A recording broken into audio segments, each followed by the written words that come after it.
Special പെർഫോമൻസുമായി നമ്മുടെ മുന്നിലെത്തുന്നത് team butterflies. സമൂഹത്തിന്റെ അതിവേഗതയ്ക്കൊപ്പം ചലിക്കുവാൻ കഴിയാതെ വീടുകളിലും വിദ്യാലയങ്ങളിലും മാത്രമായി ഒതുങ്ങിക്കൂടിയിരുന്ന ഇത്തരം കുട്ടികളുടെ ഉന്നമനം ലക്ഷ്യമാക്കി, അവരുടെ സാമൂഹിക ഉൾച്ചേരൽ ലക്ഷ്യമാക്കി സ്പെഷ്യൽ എഡ്യൂക്കേറ്ററായി ഞാൻ ആരംഭിച്ച ഒരു ഗ്രൂപ്പാണ് ടീം ബട്ടർഫ്ലൈസ്.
ബട്ടർഫ്ലൈസ് ഞങ്ങൾ ഇങ്ങനെ ബട്ടർഫ്ലൈസ് ആയിട്ട് ഇങ്ങനെ പറത്തി വിടായിരുന്നു. അത്രയും രസമായിരുന്നു പെർഫോമൻസ്, അല്ല സലീമേട്ടാ? തീർച്ചയായിട്ടും. ഇവരുടെ കൂടെ ഇവിടെ ടീച്ചർ വരുന്നുണ്ട്, നമുക്ക് ടീച്ചറെ ഇങ്ങോട്ട്. തീർച്ചയായിട്ടും.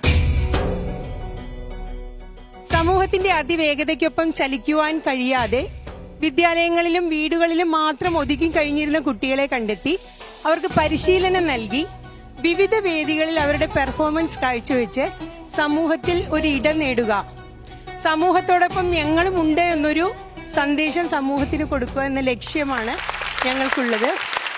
സലീമേട്ടൻ ഒരു പടം ഡയറക്ട് ചെയ്താണ്, അപ്പൊ അതിന്റെ വിശേഷങ്ങൾ ഒന്ന് ഇവിടെ ഷെയർ ചെയ്യാമോ? കമ്പാർട്ട്മെന്റ് എന്നായിരുന്നു ആ പടത്തിന്റെ പേര്. അപ്പൊ ഞാൻ ഒരു പടം ചെയ്യണം, ഏതെങ്കിലും ഒരു പടം ചെയ്താൽ അത് സാധാരണ ഒരു പടം പോലെ പോകും. അപ്പൊ ഇത് എന്തെങ്കിലും ഒരു പ്രത്യേകത വേണം ആ പടത്തിന്. അങ്ങനെ ആണ് ഈ കമ്പാർട്ട്മെന്റ് എന്ന കഥ. ഈ ഡിഫറൻ്റ്ലി ഏബിൾ ആയിട്ടുള്ള കുട്ടികളെ നായികയും നായകനും മറ്റു സഹനടന്മാരെല്ലാവരും, വളരെ നിസ്സാര പേര് മറ്റുള്ള ആളുകളുള്ളൂ. തൃശ്ശൂർ തന്നെയാണ് പോപ്പോൾ സ്കൂളിലെ 250 വിദ്യാർത്ഥികളെ വെച്ചിട്ട് ഞാൻ പിടിച്ച സിനിമയാണ് കമ്പാർട്ട്മെന്റ്. കമ്പാർട്ട്മെന്റ് ജനങ്ങളാരും കണ്ടില്ല. അങ്ങനെ ഒരു പ്രൊഡ്യൂസറൊന്നും ഞാൻ കളസം കീറിപ്പോയി എന്നുള്ളത് സത്യമാണ്. ഇത് മറ്റു രീതിയിൽ ആരും അതിനെക്കുറിച്ച് ആ സമയത്ത് ഒന്നും അതിനുവേണ്ട പ്രോത്സാഹനങ്ങൾ തന്നില്ല. അപ്പൊ എല്ലാ രീതിയിലൊരു വൻ പരാജയമായിരുന്നു. പക്ഷെ യൂട്യൂബിലൊക്കെ റീൽസ് ചെയ്യുമ്പോൾ 10-15 ലക്ഷം ആളുകൾ കണ്ടു. പക്ഷെ എന്നാലും എനിക്ക് സന്തോഷമുള്ളൂ, കാരണം ലോകത്തിൽ അങ്ങനെ ഒരു സിനിമ ഞാൻ മാത്രമേ ചെയ്തിട്ടുള്ളൂ. അതിലേറ്റവും സങ്കടകരമായ കാര്യം എന്ന് വെച്ചാൽ അതിലെ നായികനോട് ഞാൻ പറഞ്ഞു, നിനക്ക് ഈ പടത്തിൽ അഭിനയത്തിന് ഒരു സ്പെഷ്യൽ മെൻഷൻ അവാർഡെങ്കിലും തരും, അല്ലെങ്കിൽ ആ ജൂറിമാര് കുരുടന്മാരാണ്, അപ്പൊ അവർക്ക് വീടില്ല.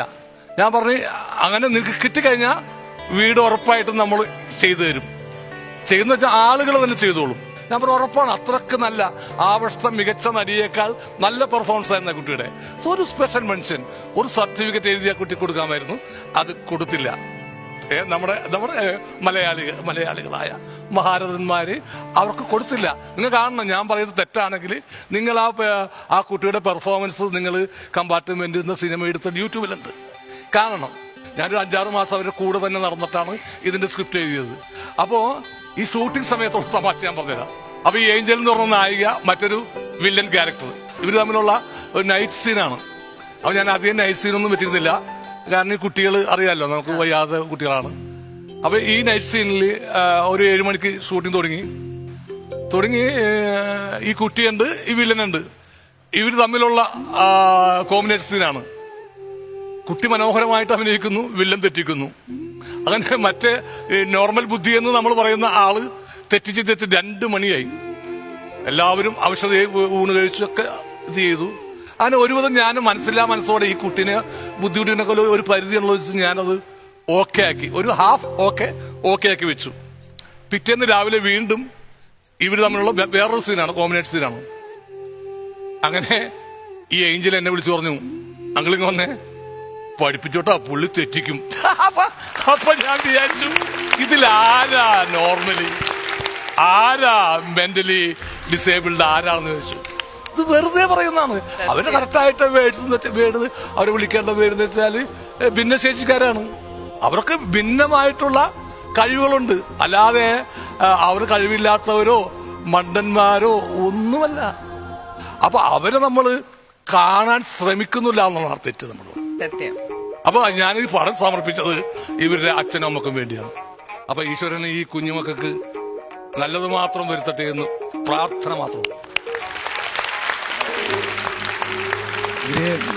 ക്ലാസ്സുകളിൽ ബെഞ്ചും ഡെസ്കിലൊക്കെ ഇങ്ങനെ കൊട്ടി ക്ലാസ് എടുക്കുന്ന സമയത്ത് ടീച്ചർ ക്ലാസ് എടുക്കുന്ന ശല്യങ്ങളൊക്കെ ഉണ്ടാക്കും.